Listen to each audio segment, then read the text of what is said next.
Donc bonjour à tous, on se retrouve aujourd'hui pour la critique de Interstellar. Donc Interstellar, film réalisé par Christopher Nolan. Donc Christopher Nolan, si vous ne le connaissez pas, c'est le réalisateur notamment de Inception, la trilogie de Batman, donc Batman Begins, The Dark Knight Rises, de Dunkerque et plus récemment de Tenet. Donc un grand réalisateur, c'est mon préféré. Donc Interstellar, il est sorti en 2014. C'est un film de science-fiction, épopée un peu dans l'espace. Ça nous plonge dans une dystopie, donc la Terre dans le futur, où les humains n'ont plus de quoi se nourrir et où la grande majorité de la population, si ce n'est pas toute la population, sont devenus des agriculteurs pour cultiver les dernières plantes qui survivent à cette espèce d'apocalypse, on sait pas trop. Et on suit le personnage joué par Matthew McConaughey, donc le personnage de Cooper, qui va retrouver la NASA qui vit maintenant dans l'illégalité et qui ont envoyé des missions dans l'espace pour trouver une planète habitable pour sauver l'humanité. Et donc, lui, c'est un ancien pilote qui s'est reconverti du coup en agriculteur pour survivre, pour trouver de la nourriture pour les derniers humains, et va se retrouver à être engagé dans une mission spatiale pour sauver l'humanité. Le film dure 2h40, moi c'est mon film préféré, et donc il y a un très joli casting, donc je pense par exemple à Matthew McConaughey du coup qui joue Cooper, à Anne Hathaway qui joue Amelia Brandt, Michael Caine qui joue le professeur Brandt, son père, et aussi Matt Damon qui joue le Dr Mann, et beau casting comme ça. Donc comme la dernière fois, on va commencer par une partie sans spoilers, pour ceux qui n'ont pas vu le film et qui voudraient le voir, comme ça vous pouvez voir la première partie. Et ensuite on va tout spoiler. Voilà, on se retrouve dans la partie sans spoiler, donc on va commencer par les points positifs, pour finir par les points négatifs. Donc pour commencer, la mise en scène de ce film est vraiment incroyable. Nolan il sait mettre en scène ses véhicules, ses vaisseaux, ses personnages, il sait bien mettre en scène l'action, l'histoire, etc. Il y a de nombreux plans, notamment avec la caméra qui est directement posée sur le véhicule. Il a déjà fait ça avec le film Dunkerque, où il avait mis les caméras sur les avions, et il avait fait décoller les avions sur le véhicule. Et donc il utilise le même procédé dans ce film là.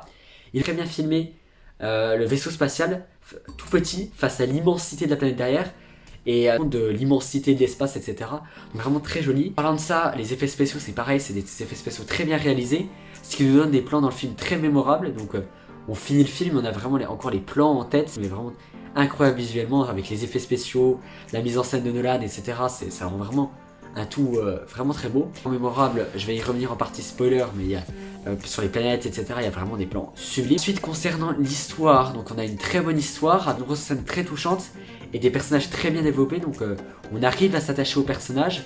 Je pense par exemple au personnage de Cooper, un ancien pilote, il a eu un crash et il est devenu agriculteur, mais sinon c'est un gars normal. Il boit une bière sur son balcon, etc. C'est vraiment un gars normal. Et c'est ça qui va faire que dans ce film-là, on va s'attacher à lui. Les pères de famille, donc vraiment, c'est un gars normal, c'est un gars tout ce qu'il y a de plus normal. Et c'est ce qui fait que ces personnages, on arrive à s'attacher à ces personnages parce que ça pourrait être nous, ça qui fait que l'histoire est belle. Pareil, concernant la relation entre les personnages, elle est très bien construite. Je pense par exemple à Cooper. Il a une fille, sa fille Murphy, une relation père-fille dans le film, qui est le cœur du film, qui est vraiment sublime. Il y a des scènes très touchantes avec eux, donc j'y reviendrai en partie spoiler, mais je vois qu'ils sont proches, qu'ils sont vraiment très très proches, et c'est ce qui va rendre certaines scènes déchirantes entre ces deux personnages là. Donc Nolan il arrive très bien à faire ça dans ce film là aussi. Justement concernant l'amour, etc., il y a de nombreuses scènes sur l'amour, la force de l'amour, l'individu. Je pense par exemple aussi au personnage de Brand à un moment, j'y reviendrai en partie spoiler, mais il y a des scènes où on va vraiment, d'un point de vue psychologique, analyser l'individu, la survie de l'individu, la survie de l'espèce, la réflexion sur force de l'amour qui transcende le temps et l'espace. Une phrase d'ailleurs que Brand dit, j'y reviendrai en spoiler, mais qui résume bien ça.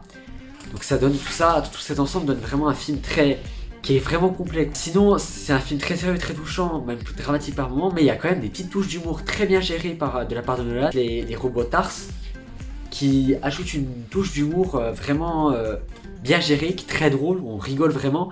Et le film, ça continue l'action. Et du coup, une petite touche d'humour de temps en temps, ça permet du coup de se poser, etc.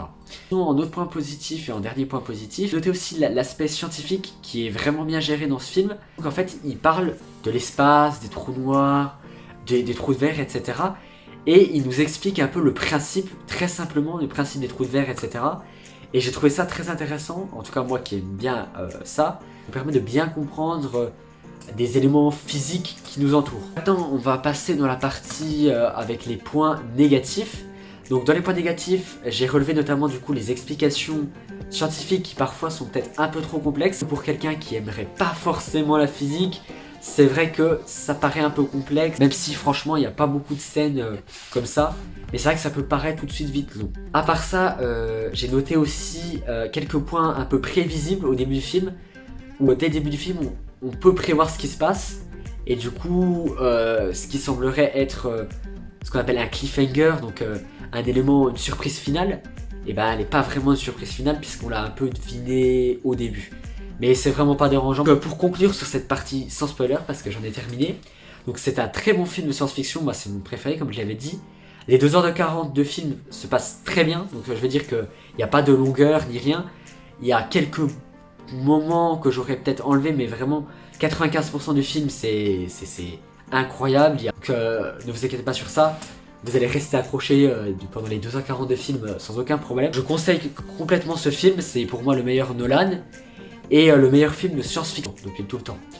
Bon certes il faut aimer les films un peu d'espace, mais si vous aimez bien ça, franchement ce film est juste incroyable. Donc comme je vous ai dit, bon, je me répète un peu sur les incroyables, on va dire excellent pour varier un peu les mots, mais en gros ce film est vraiment excellent. Et il faut vraiment l'avoir vu au moins une fois dans sa vie. C'est le seul film que je noterai 5 sur 5 sans aucun problème. Donc voilà, je pense que j'en ai fini dans la partie sans spoiler. Donc à partir de là, je vais tout spoiler. Donc pour ceux qui n'ont pas vu le film, ben, partez.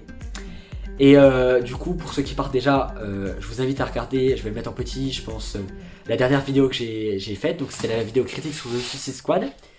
Je vais aussi, je pense, créer une playlist où je vais regrouper les bandes annonces des films dont je fais la critique. Et éventuellement aussi je vais ranger mes critiques dans des playlists. Par exemple celui-là je vais la mettre dans la playlist science-fiction, The Suicide Squad dans la playlist DC Comics, etc. Pour que vous puissiez mieux retrouver mes critiques. Bon j'en ai pas beaucoup pour l'instant mais plus tard quoi. Donc je vous inviterai à aller voir dans l'onglet playlist pour ça. Sinon on se retrouve pour les critiques, pour ceux qui partent maintenant. Après cette vidéo vous aura plu. N'hésitez pas à liker, partager, etc. Tout ce qu'on demande d'habitude. Voilà. Et j'espère que cette vidéo vous aura plu. Voilà.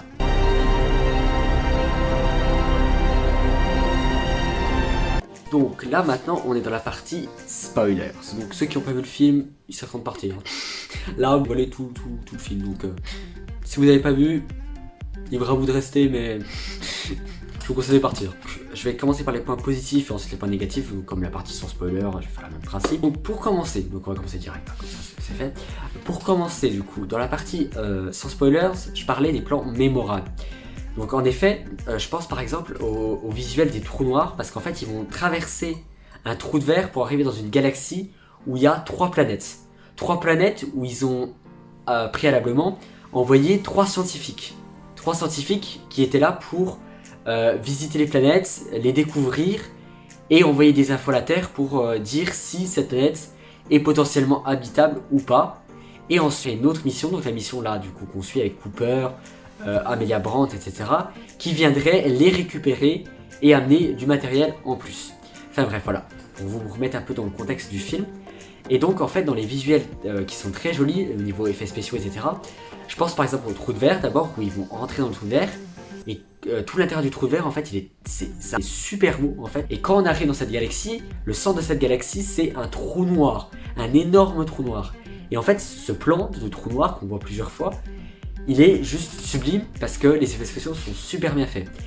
En autre plan mémorable, je pense par exemple à la planète où il n'y a que de l'eau et où il y a la vague qui va leur arriver dessus, avec la musique, j'en parle pas tout de suite de la musique, je la fin.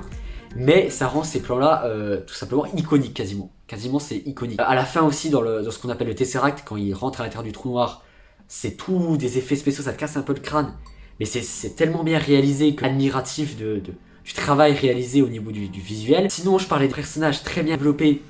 Et bah, je pensais au Dr Mann justement, le personnage joué par Matt Damon. Lui, c'est celui qui est sur la planète gelée, la deuxième planète qu'ils vont visiter. Et lui, en fait, on va se rendre compte qu'en fait, il a envoyé de fausses informations à la Terre juste pour qu'on vienne le sauver. Donc lui en fait prend sa psychologie au fur et à mesure qu'en fait lui il pense plus à lui, à l'individu qu'à l'espèce humaine à sauver.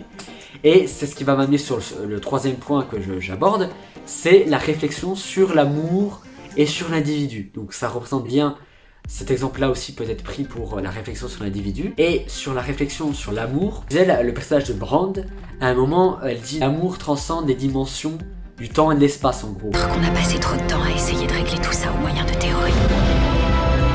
Seul l'amour transcende le temps et l'espace. Et parce que elle, en fait, une fois qu'ils sont allés sur la planète d'eau, la première planète, ils ont 2 planètes encore à visiter. Le problème, c'est qu'ils n'ont plus assez de carburant pour visiter ces 2 planètes.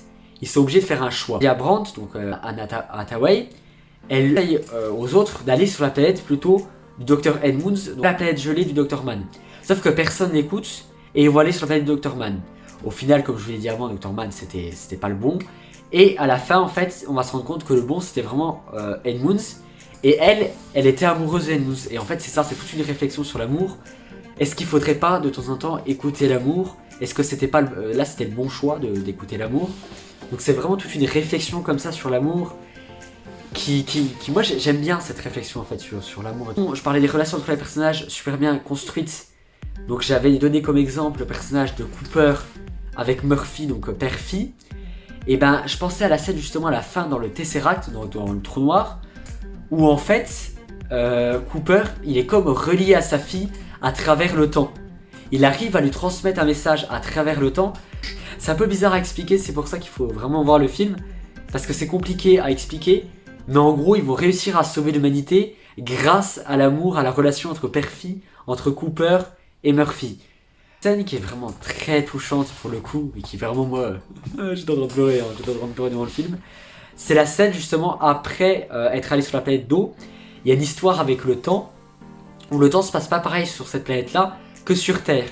Et quand ils reviennent, il y a 23 ans qui se sont passés sur Terre. Et en fait, il va visionner les messages que lui ont envoyés ses enfants, donc Murphy et Tom. Tom, c'est son deuxième fils, j'en ai jamais parlé, mais Tom. Et il va rattraper en gros 23 ans de la vie de ses enfants qu'il a manqué en direct. Et on va voir cette scène-là, et il va fondre en larmes parce que tout ce qu'aurait dû vivre un père, donc les premiers amours, l'enfant, le fait qu'il est devenu grand-père, tout ça il le vit pas, il le vit à distance. Là je crois que c'est vraiment la bonne. Elle s'appelle Loïs, c'est elle là, regarde. La scène est déchirante vraiment, c'est super belle parce que on voit le traumatisme que ça procure à un père qui a dû laisser ses enfants. Il y a aussi ce côté-là sur la réflexion, sur le père qui doit abandonner ses enfants. On parlait aussi de l'aspect scientifique du film, donc je pensais au trou de verre, etc. Donc il nous explique à un moment avec un espèce de schéma comment fonctionne le trou de verre. Et j'ai lu un article d'ailleurs qui disait que Nolan avait vraiment bossé avec des scientifiques pour donner un aspect très réaliste et vraiment donner à ces visuels du trou noir et du trou de verre un aspect très réaliste. Ça veut dire qu'il a vraiment visionné des vraies images de trou noir pour faire son trou noir dans le film. Donc ça, je trouve ça très intéressant et c'est fini pour la partie point positif. Donc maintenant, on va passer au point négatif. Comme j'avais parlé dans la partie sans spoiler, c'est vrai que les explications sur le trou de verre, etc. sont peut-être un petit peu complexes pour quelqu'un qui serait pas trop intéressé par la physique. Non, au début du film, quand Murphy elle est petite, avant qu'il y ait ce décalage de 23 ans comme j'ai expliqué avant, qui partent en fait, il y a un espèce de fantôme, elle l'appelle comme ça, qui pousse les livres de sa bibliothèque dans sa chambre. Et en fait, il y a tout ce mystère autour du fantôme, mais à la fin on va se rendre compte que c'est Cooper, mais en fait depuis le début du film, on se doute un peu que c'est Cooper, on devine presque. Enfin moi surtout j'ai vu le film plusieurs fois, mais même on le devine à peu près. La relation entre Murphy et le personnage joué par Topher Grace, je sais pas retrouvé, je suis désolé, je sais pas comment il s'appelle lui. Mais bref, ils ont une relation amoureuse pour réussir à résoudre l'équation à les humains. J'ai trouvé que c'était un peu sorti de nulle part et que c'était pas forcément nécessaire à l'histoire. Cette histoire d'amour, c'est le seul truc que j'aurais peut-être enlevé dans le film. Et ben voilà, je crois que j'en ai fini. C'est vrai que j'adore ce film, donc je suis un peu... je pourrais en parler pendant des heures. Mais pour conclure, je vais pas répéter ce que j'ai dit avant, mais en gros c'est un excellent film. Pour finir, que oui c'était un excellent film, qu'il fallait absolument voir dans le genre de la SF, c'était vraiment le film à voir dans le genre de la SF, qui avait quasiment rien à enlever à ce film, c'est vraiment un film super beau, avec une belle histoire, etc. Je vais essayer de mettre, donc une belle histoire, etc. Et puis j'ai pas parlé du plus important, la BO, la bande originale de Hans Zimmer qui est juste... Hans Zimmer de toute façon il est là-haut, c'est lui qui, pour moi c'est lui qui fait les meilleures musiques de film, mais celle-là de bande originale, il faut absolument l'écouter. Je vais vous le mettre je pense en description, je vais essayer de trouver une playlist qui regroupe un peu les musiques, ou en tout cas la meilleure, mais vraiment allez faire le détour pour écouter au moins une des musiques de ce film. Moi je les écoute très souvent, et vraiment, t'as des scènes dans le film où il filme juste un véhicule, mais avec la musique de Hans Zimmer, c'est juste incroyable. La musique de ce film rend des scènes banales, sublimes. Avec cette musique-là, transportée dans le film, du début à la fin. Et donc voilà, bon bah j'espère que cette vidéo vous aura plu pour ceux qui sont restés jusque là. Je dis en partie sans spoiler, mais n'hésitez pas à liker, partager, commenter, bref. Je crois que c'est ce qu'il me demande au début, mais bref. N'hésitez pas du coup à aller voir toujours la vidéo de Suicide Squad dans le petit i de ma dernière critique. Et vrai, j'espère que ça vous aura plu, voilà. Et on se retrouve pour une prochaine vidéo. J'espère pas quoi, je verrai. Voilà. Ciao.